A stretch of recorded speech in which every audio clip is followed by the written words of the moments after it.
Hello नमस्ते all नेपालीहरूमा। यो video ल्याउन मलाई थोरै ढिला भयो, कामको व्यस्तताले पनि हो। अमेरिकाको भर्जिनियामा एकै घरका 4 जना माथि गोली हानी हत्या गरिएको छ।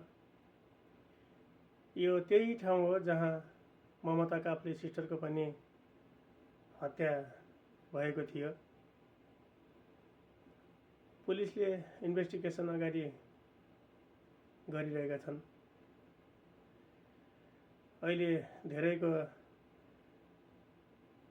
यो हो ऊ हो भन्ने तर्कहरू आए तापनि यसको तथ्य सत्य आउन बाँकी नै छ।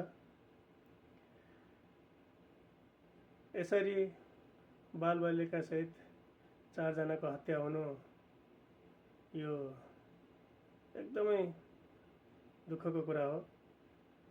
अहिले पुलिसले पनि घरकै मान्छेले गोली हानी हत्या गरेको आशंका गरे तापनि यसको तथ्य सत्य आउन बाँकी नै छ। आएपछि हामी यसबारे फेरि कुरा गरौँला।